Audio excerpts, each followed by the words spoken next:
Okay, I think that we are ready to begin this event. Very warm welcome to this Social Inclusion in Working Life event. This webinar has been planned by a Nordic team, and Vates Foundation has been in charge of coordinating and taking care of the practical arrangements. My name is Kaija Rai. I'm a senior specialist here in Vates Foundation, and I will be your host today. This Nordic webinar is actually planned by 4 Nordic countries, even though all of us are also members in AC, which means the Association of Supported Employment Europe, formerly known as EUSE, European Union Supported Employment. But this is not just a Nordic event. We have noticed that there are also some delegates from other European countries, and very warm welcome to you as well. You have already received some instructions to the chat. Please take notice on those. And during this webinar, you have the possibility to ask questions or write comments to the chat, and we will try to answer all your questions and take notice on your comments. But otherwise, please have your microphones shut and cameras closed in order to make this event as smooth as possible. Let me tell you a little bit at first how this webinar proceeds. Each speaker will have about 20 minutes to have their presentation. Then we're going to have some questions and answers or other kinds of participation for your delegates. And also, as I said, you can always comment on the chat. At this point, I also want to thank our planning and organizing group. When we started planning this event last fall, we thought that we would like to choose some kind of common subject and which would be interesting to all Nordic countries. And we thought of several options, but at the end we came up with this idea that it should be about research, because that's a kind of subject that interests both practitioners and also ministries and other stakeholders. We also wanted to concentrate on the solutions, not the challenges or problems what people with disabilities might face when they are trying to find their place in the open labor market. And I think that we have gathered a good selection, good variety of different kind of research with very different perspectives, and that's how I am very keen on hearing from our guest speakers. We have also planned some next steps for this webinar, and I will tell you about those plans and then later on at the end of this webinar. I think that's about it, about practical issues and how and why we are here together today. And I would like to invite our first speaker. She's my colleague, Mari Bergman. And Mari will have a kind of introduction to our today's subject. She will not present any individual research, but she will tell you about the overall situation and current discussion in Finland. And her title for this presentation is "How well are people with disabilities recognized in the discussion of social inclusion?" So a warm welcome, Mari, and the floor is yours. Hi, thank you, Kaija. I will share my presentation, just a moment. I assume you can see it now. Thank you. So yes, I am Mari Bergman, and I work as a senior specialist also in Vates Foundation. And we are going to hear today in our webinar amazing examples of how social inclusion in the working life is being promoted in different countries that we have our examples from. And I was asked to tell you here in the beginning in few words about the circumstances in Finland and what we in Vates Foundation consider to be the biggest obstacles and challenges, but also the positive trends that we are seeing related to this topic. My main topic, like the topic of this whole webinar, is social inclusion and diversity in working life. And what do I mean when I talk about inclusion in work life? I think the principles are super familiar to this audience that we have here today, but I will still go through the key aspects. So, of course, we need physical, accessible workspaces. We need measures like ensuring that our offices and our work tools and the technologies that we use, that they are designed also for the people with disabilities, any kind of disabilities, physical or cognitive kind. We definitely need those reasonable accommodations like adjusting work hours and modifying tasks to fit the individual needs that are seen. And we need the fair hiring practices and different kind of training opportunities. Those are really important. And we need the kind of workplace culture that encourages awareness on this topic. But how do we then see the difference between inclusion and diversity? Does the other one require some standards from the other one? And do we think that it is more important to promote social inclusion than diversity? Or are they just two sides of one thing? One might argue that the benefits of the actual diverse working life can only be brought to reality with real inclusion. Both are important. I'm not saying anything else, but I dare to claim that they serve a bit different purposes, especially when we are talking about people with disability and other similar groups that are facing difficulties in the labor market. At least in Finland, the work-life diversity discussion is not diverse enough. This is what we have been seeing in Vates. Diversity in this context means having workforce that includes people with disabilities alongside those without. And the diversity has a goal to have representation. And it wants to ensure that the individuals with disabilities are present in the workforce. But being present does not guarantee that you are actually participating or that the participation is meaningful. But when we aim for inclusion, we really want to ensure that the employees with the disabilities are fully integrated in the workplace and that they can have career opportunities, they feel valued and supported. So it's not just about hiring people with disabilities, but also affecting the working conditions so that they can actually have all the benefits of an inclusive workplace culture. It is easy to see that this is something that cannot be reached just with legislation. We cannot do this only by having a legislation that is about discrimination, nor can it be reached only with a quota system, or if we even do all the possible physical accessibility solutions and we use those, still we need something else. This is not enough. And we need good support services and we need good practices. So we need supported employment. This is what today's webinar is about.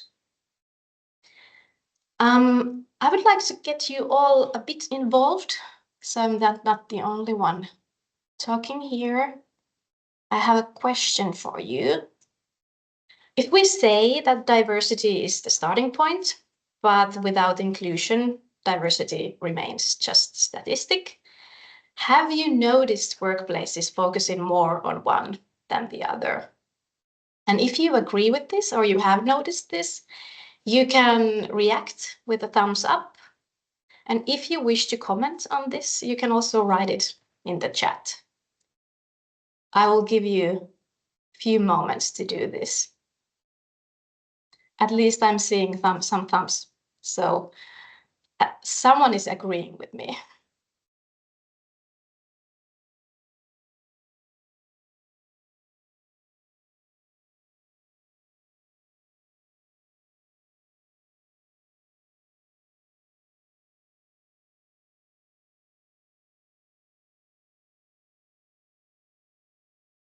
Someone is asking for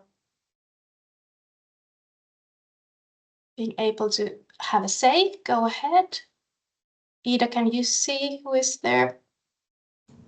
I think maybe they were just thumbs up in okay, yeah.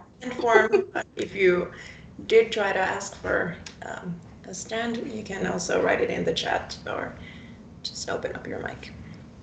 And go ahead if you have anything you want to comment, just write it in the chat and we can go back to it. But okay, then I will continue. I would like to say something specific about Finland. In Finland, we do have several policies that support work inclusion. There is the legal protection that is there to ensure that accessibility to a certain level is possible. And of course, we have the basic workplace rights. And we also have some financial support for the employer. And there are also ongoing and past programs at local and national level that are trying to promote the cause. And I will tell you a little bit more about those later. The reality is that even after many efforts in Finland, and of course at the EU level, persons with disability and partial workability still are one of the groups that are in a difficult labor market position. We all know this. This is not new to us. The labor market participation of those individuals who have functional limitations remains significantly lower than the one of the individuals without such limitations. And EU countries and Nordic countries, with today's context, use many measures to promote the employment of these groups. And here are mentioned the Finnish measures. You can kind of like categorize these measures into groups. There are those actions that are targeted at the employees. So of course, job coaching and all forms of rehabilitation or many kind of work integration practices and such. And then there are the actions that are aimed at employers, like the financial support. In Finland, we don't have a quota system. The third group is those structural measures, like anti-discrimination legislation, which we of course have also here in Finland. But when we talk about this on the international level, there isn't that much research available on how well these measures actually work. We have a lot of research and there's good research, but there are some issues with it because it is kind of hard to compare the information because there isn't that much information that would take into consideration the whole entity, like what kind of social security policies are in place, what kind of cultural special features there are in certain countries, and also the business structure of the country, which is crucial because it is not a separate labor market. that we are talking about, or at least it shouldn't be. But even with the absence of good research data, we also have a lot of general information on this topic. And based on that, we can say that some things work better than others. Those legislative measures, like, for example, the quotas and anti-discrimination legislation, they are not the shining star pupils in their effectiveness, according to those studies, but they are important because they do provide that legal framework, and they establish the goal, the national goal, that the goal is actually to improve the labor market participation for these people. The one thing that the studies do confirm is that an effective employment strategy for this group is always individualized service and support. And that means that the labor market professionals who are actually meeting these people, they need the skills and competence to identify people with disabilities and partial workability, and they need to be able to provide appropriate services with the right timing also. Vates Foundation is happy to see that a growing trend in Finland is the employment first approach. And I would say that Finland has strong roots in the opposite kind of thinking. We have traditionally been way more oriented in the train then place approach versus this new place then train kind of thinking. And this new trend is emphasizing the inclusion by working way more closely with the actual employers, which is a nice trend. And of course, here I'm talking about IPS model and also other kind of evidence-based supported employment, which has had success in Finland in recent years. And their value is seen here more nowadays. Although this history is still very short, and for example, IBS is not being used nationwide still. IPS and supported employment have had great success with certain target groups, but the potential for a broad range of possible target groups should be acknowledged. And this is what we are also hearing about today. Finland has tried to adopt this inclusion-based approach to employing people with disabilities. And for example, right now, the only employer incentive in Finland that we are offering is getting wage subsidies and this subsidy for arranging working conditions. But for the first one, the wage subsidies, I have to mention that the whole future of the wage subsidy system is in turbulence, and the future resources for this can be significantly less. Also, only a small fraction of its users are people with long-term illnesses and disabilities. This is the case when we see the subsidy as a whole. There is also a form of wage subsidy that is being given only on the basis of reduced working ability. This other one that I mentioned, so subsidy for arranging work conditions, is also being really underused, especially not used in the situations where it could be beneficial from the viewpoint of supported employment. It can be used for the costs of the physical accessibility moderations, but also it could be used in situations where an employee needs the support from another person in the working community. And this is unfortunately not so used. There is a big need to improve the situation with workplace discrimination, and I would say especially hiring hesitancy is a thing that we should target. Recruiting should also be made a lot more accessible. And this cannot be improved without strengthening the employer awareness. So that is also where the work needs to be done.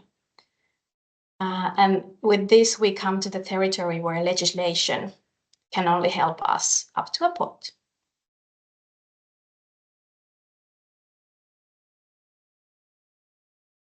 I wanted to mention a few programs and plans that are kind of topical right now, or well, for the first one, have actually already ended, but which consequences we are now seeing. And I'll start with that. So government's workability program. And this program was managed and implemented together by two ministries. So the Ministry of Economic Affairs and Employment and the Ministry of Social Affairs and Health, who came together for this great cause. The Finnish Institute for Health and Welfare was responsible for the operational implementation, and they, together with Finnish Institute of Occupational Health, supported the projects of the program and also participated in the evaluation work at the national level. The preliminary duration of this program was from year 20 to 23, but it continued through years 23 and 24. And before this, we had other programs who were called OSKU and OTE, and those were able to lay the groundwork for research and piloting in the topic of supported employment here in Finland. The main focus of the workability program was to strengthen the existing workability. And one important part of this was to increase the use of supported employment method for those people who find it difficult to find a job and keep it. This, as a whole, was done with the target group of long-term unemployed and people with disabilities. As part of this workability program, municipalities implemented several development projects, and those projects' goal was to increase the use of methods of supported employment. The pilot projects were aimed at the clients of disability services and adult social services. The method has been integrated in the service for some participating municipalities, also after the program, which is a great outcome. We have really seen that this program, and of course the ones that came before it, have increased the understanding and the significance of personal job coaching. And we really see that there is now commitment to invest in evidence-based and effective support methods. The expansion of IPS method is also part of our current government program that is being implemented by the government of Petteri Orpo. I also wanted to mention that the National Action Plan on the UN Convention on the Rights of Persons with Disabilities, so the Finnish one, of course, was published in December, and it identifies the measures that we'll be taking to promote the implementation of the convention during these years 23 and 27, or between those. And this was coordinated and adopted by the Finnish Advisory Board for the Rights of Persons with Disabilities, so in Finnish, VANE. And as the action plan mentions, of course, also work inclusion, it says that supported employment is the best functioning model to promote work inclusion for the persons with disabilities. And in this action plan, this is backed with the research findings of the workability program. I also wanted to mention that Vates Foundation is doing our part. We want to spread the supported employment methods in Finland. We want them to be used. We also want those methods to be research-based and high quality. And we implement this by, for example, coordinating development groups, and we organize training and events on this topic. And we definitely believe that by educating professionals about the benefits of supported employment is the way to reach the best results. But I would like to end my part with one more question. This is a question that I also many times end up talking about when the topic of work-life diversity comes up. And Ida, can you share the question so that we can get people's reactions? Hopefully it shows now. Yes, thank you.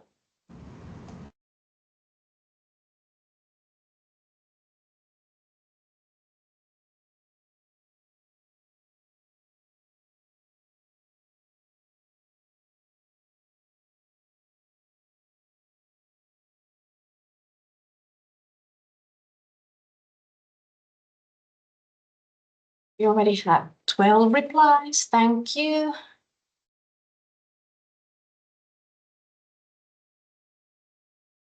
I'm happily surprised that the fourth option, disability and neurodiversity, is there.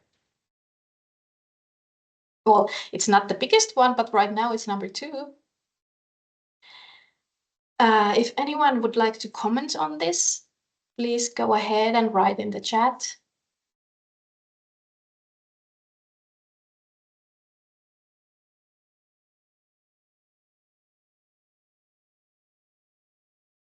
At least for me, this is how I expect it to be when I'm seeing the answers. But I'm so happy that the number 4 is actually taking second place right now. I hope that everyone had opportunity to answer already. And that was all from me. Thank you. If there are any comments or questions, of course, I will try to answer. You're getting applause. Thank you, Mari. There is one comment about diversity being the starting point, and that, of course, is one of the issues that you yourself mentioned in your presentation in the beginning. And also one comment about that can't make one topic more significant than the other because inclusion needs us all. And that is, of course, the starting point of the legislation as well, because all of these elements that you mentioned in this or put in this poll are equally important. It's just that maybe in some workplace it's more natural to emphasize more one of the elements than the other. But all in all, I quite agree with this comment that inclusion needs us all. I definitely agree. Thank you, Mari.